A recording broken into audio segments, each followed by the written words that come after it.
Hello, dear students. Today we'll discuss the second chapter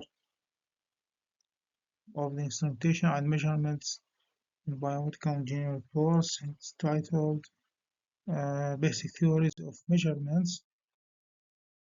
So the outlines for today: types, categories, and data classes of measurements, biostatistics types, measurement standards, measure of middle and lateral tendencies, and sphere or dispersion, relationship estimation and hypothesis, signal and environmental factors, errors, criteria, and regulation of medical devices. So in biomedical measurements, in the human body there are different types of biosignals, like the biological, chemical, electrical, thermal, and magnetic, and different type of measurements that we usually measure using different types of devices and instruments. By the help of a multi-level control system and communication network, these individual systems are organized to perform many complex functions in the body. So in order to obtain a right measurements from a living human being biosignals, it's important to have a deep understanding of the subject on which the measurements are being made. Medical measurements of the human body can be made at several levels of functional systems and subsystems. So the measurements in the medical field are made at these levels with especially designed devices, and the measurements are performed in vitro, in vivo, or in vitro. In vivo measurements, these measurements are made within the living organism itself. For example, measurement of pressure in chambers of the heart, or the DCM, for example. In vitro or in glass, the measurements are performed outside the body. For example, measurement of a blood glucose level in a sample of blood drawn from the patient represent in vitro measurements. The categories of measurements, we have direct or indirect measurements. The direct measurements comparing the measurement with a calibrated standard. So we have a measurement, a variable, or a physical quantity is compared to a standard quantity. Indirect measurement, measuring something else. For example, measuring a temperature of a furnace wall or a blood pressure. In null measurement, it discusses the comparing the measured or any variable to unknown measurement, another one. So the adjustment is made in the measurement till the difference between them is zero. So this is what is called the null measurement. So the difference should be zero between the measured value and the measurement, just like adjusting a device. In biostatistics, we have several terms here. For example, observational studies. Characteristics are observed and recorded. So we have case series, simplest, describe characteristics without control, case control, individuals selected. So a special group is selected, have or don't have a disease. So we have group they have the disease and another group they don't have the disease. Maybe you can make a comparative study between them. Cross-section analyze patients at a particular time or disease status. A cohort is the particular characteristics at a risk factor of a disease for a specific case or a specific condition. Experimental intervention effects of medical treatment are investigated. We have controlled experimental intervention and uncontrolled. In the control, the outcome of the patient is compared with the placebo treatment, concurrent or double-blind or randomized. In the uncontrolled, no comparison with accepted treatment.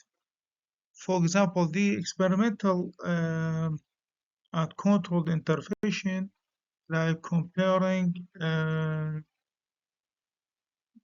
treatment of a person with the help of psychologist, for example. So the placebo treatment is a treatment without a specific medication.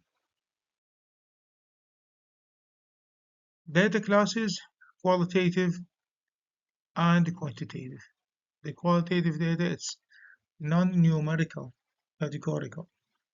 Nominal, no inherent order or rank, name or labels, and ordinal allows ranking, but difference between data points are meaningless. And the quantitative represents number, like intervals and ratios. For example, for the intervals in the ECG, we have the R interval, from which we can calculate the heart rate of a participant.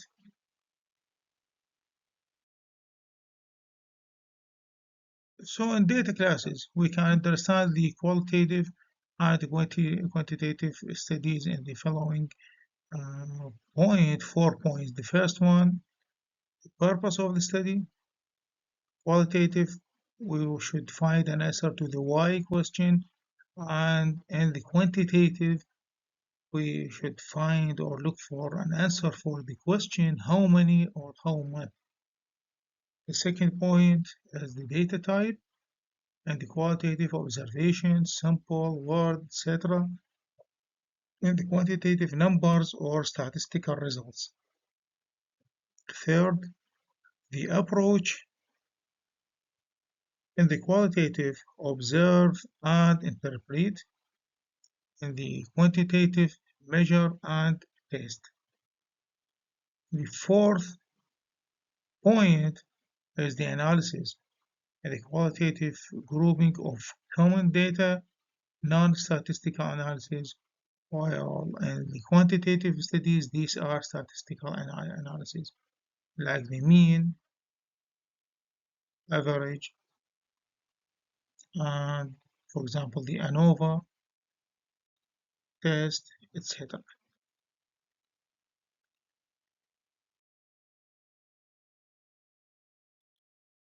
The measurement standards, the international reference standard SI, we have primary standards, principal standards maintained by national level, national standard laboratory. The main function is the verification and calibration of transfer standards. The second level is the transfer standards. So compared to the primary standard, the secondary level or transfer standards represent the basic reference standard used in industry and in laboratories. The working standards, they compare to the transfer standard in national certified lab, while the secondary standard to be used locally to calibrate instruments and gauge and instruments lowest order of standard. These are the devices used to make measurements and collect data. So this is the final level. Let's see them in the following um, diagram. For example, we have the first point, international standard, used calibration. Second, primary standards, calibration. Third, secondary standards, calibration. And fourth, working standards. And final stage is the gauges and instruments. So we start with SI unit, national standards. The percentage is 0.0001%. Accreditation, calibration laboratory is 0.01%. User laboratory, master calibration 0.05%. User equipment, the equipment used by user, and the final product, which is 1%, uncertainty in the measurement. So it's more certain in measurement. Here, the final product will be less certain in the measurement.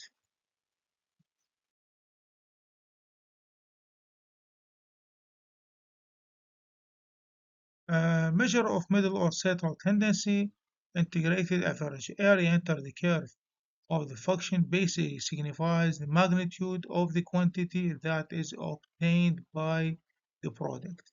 So the magnitude of the quantity um, is measured by the area under the curve.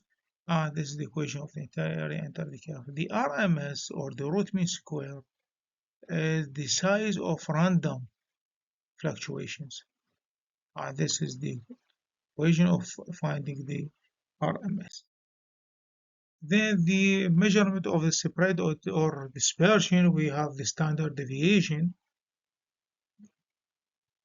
which is how much the data is spread above the mean.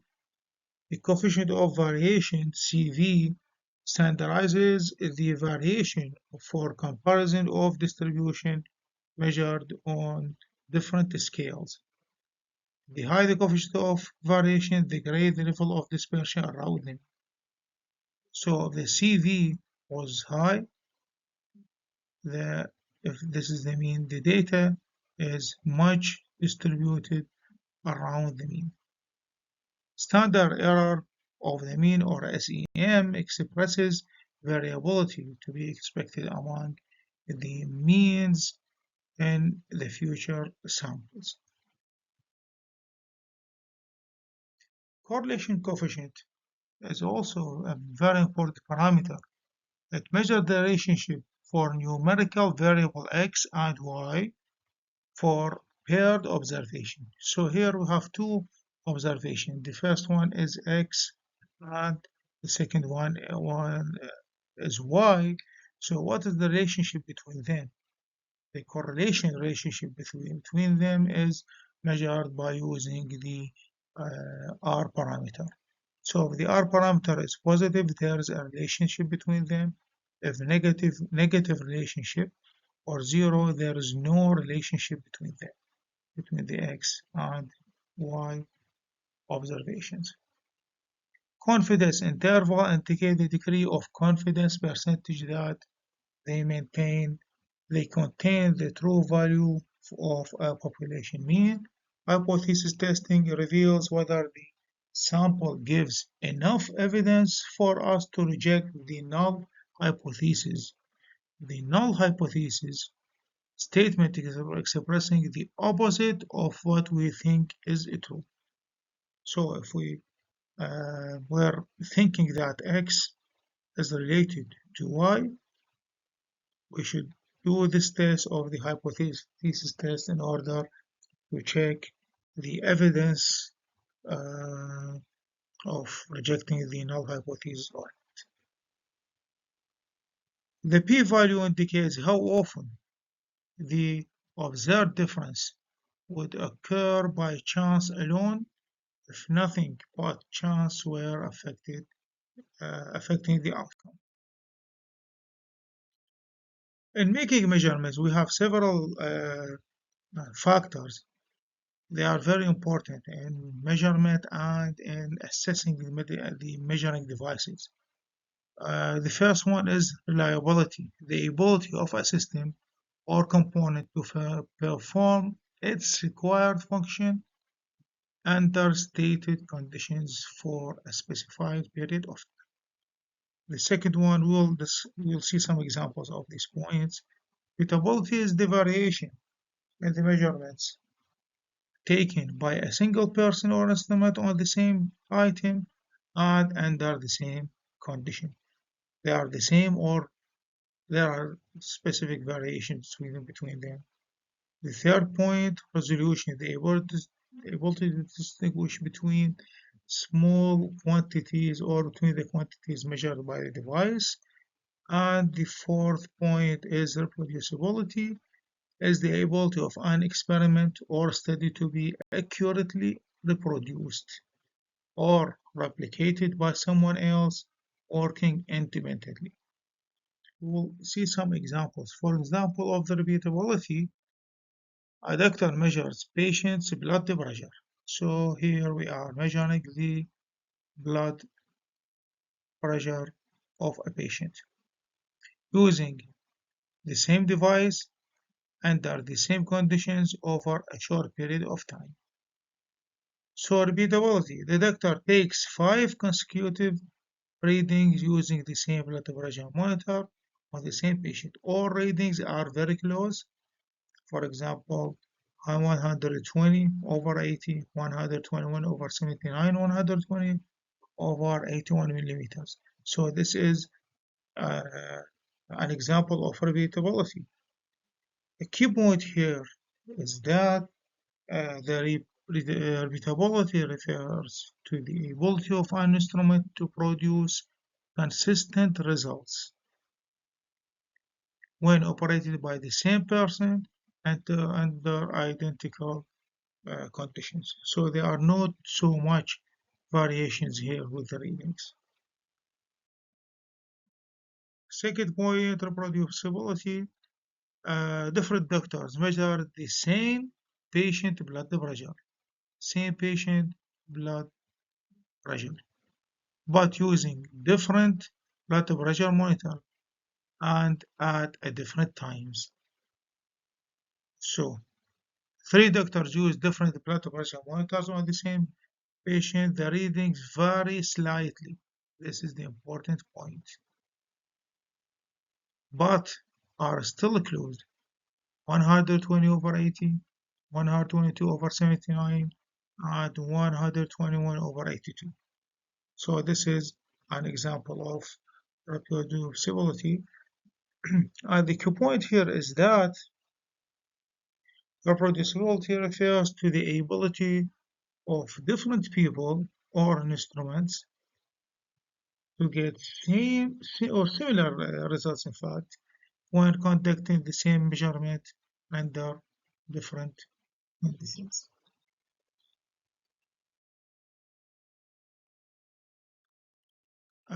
Generalized statistic error in normal random variation, where delta x reach 0 and x naught approach 0, x naught approach x1, xi. Validity, measure how well the instrument measures. Accuracy, freed from errors. Precision, exactness of successive measurements. For example, is 2.434 or 2.43. This is the precision. Accuracy. We have examples here for a specific system. Accurate but not precise. It's accurate but not precise. Here, it's precise and accurate. In this point, the system is not accurate and not device. Not accurate and not precise. At this point, it's precise but not accurate, not at the target measurements. So the precision is the variation around a specific point, and accuracy is how much the value is far from the real reading. And statistical control. It ensures that the random variations in the measurement processes are tolerable. We have two parameters here, the sensitivity and linearity. The sensitivity is the smallest variation of a variable or parameter that can be accurately measured, and the linearity degree to which the output variations of an instrument follows input variations. So what is the change between the output and the input? We have some examples here. For example, zero drift, when all output values increase or decrease by the same absolute amount. For the sensitivity drift, slope of the calibration curve changed due to an interfering input. So here, for example, we have pressure with a scalable reading. This is the characteristic and zero drift. Nominal characteristics, so we have zero drift in this point, in this range. Here we have sensitivity drift. While the pressure is increased, the error will increase more. And this is the characteristic with zero drift and sensitivity drift. So both A and B are represented here in C. We can see this is the zero drift, and the difference is increasing with time due to sensitivity drift. This is a zero drift example. For example, the blood pressure monitor starts showing a baseline reading, zero pressure of 10 millimeter, even when it's not attached to the patient. So there's initial reading, so in the blood pressure monitor, and this is a zero drift. If it's not present, so the device should shows the reading of 0 millimeter mercury, not 10. The impact of the zero drift, it affects the accuracy of the measurement. So, for example, here in the blood pressure monitor, 10 millimeter is considered very high error or very high reading in the terms of blood pressure measurements. Also, for the sensitivity, an example is the body temperature. For example, if an increase in body temperature from 37 Celsius to 39 is shown as 37 to 38, not 39. This device is no longer correctly reflecting the actual change in temperature, indicating a loss of sensitivity.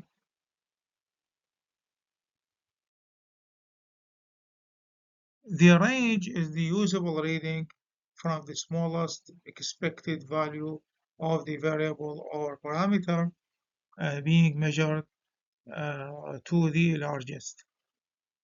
Frequency response variation in sensitivity over the frequency range. For the dynamic characteristic, transfer function expresses the ratio between the input and the output of a system in a mathematical function, or for example, the zero order instrument. First one, the output reacts instantaneously and is directly proportional to the input. So this is the output y of t and input x of t. Both are related to each other instantaneously. There's no delay, for example.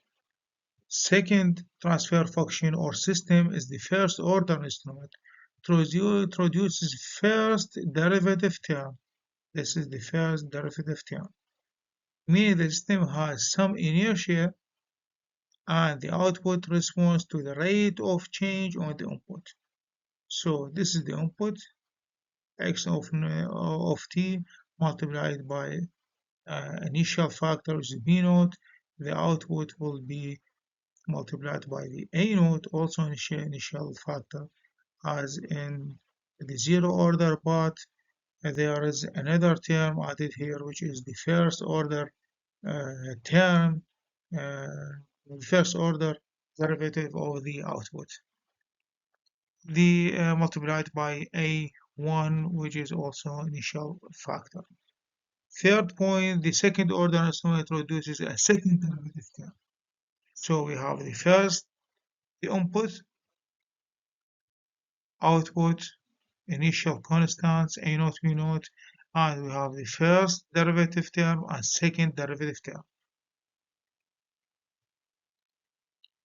Here the output will experience acceleration or oscillations before settling down. So we have zero order, first order, and second order instruments.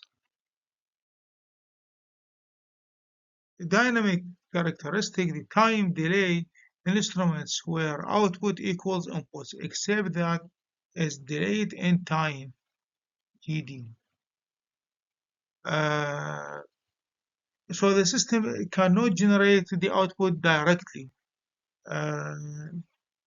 when the input is changing. So y of t equals x of t minus t tau d, which is the delay factor. T is more than or greater than tau d.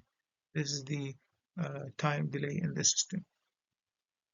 Time delay, you remember in week 1, we talked about the real time and delay time measurements. We said that medical devices, like the monitoring devices like ECG, for example, should always read and measure the ECG signals in real time. While some medical devices, they have a delay, like the laboratory tests, laboratory devices, and those used to measure the, for example, the concentration of some hormones like T3, T4, and TSH, the thyroid hormones. The signal-to-noise ratio is the environmental factors. It compares the level of the desired signal or target signal with the level of background noise. So signal-to-noise ratio, P signal divided by P noise. And for example, while recording the ECG signal, we have other signals that can be considered as a noise, for example.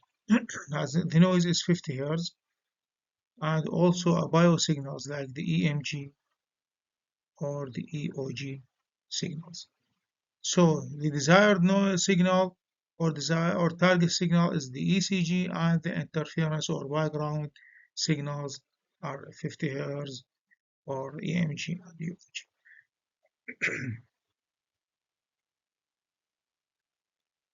Specificity, ability of the test to identify the correct measurement. So measure one particular substance rather than other in a sample. So the device should have very high specificity in order to measure the targeted signal and isolate any other signals available or read by the system. Stability is the ability of a system to resume a steady state conditions following a disturbance at the input rather than be driven into uncontrolled oscillation, temperature, pressure, humidity, vibration, etc. Isolation, electrical isolation to be made for avoiding interference between different instruments used simultaneously. For example, the ECG and the defibrillator should be isolated in the OR. Also isolation, it's maintained electrical isolation and signal isolation or noise isolation. Also the design of the cables used to transfer the ECG or EEG signals.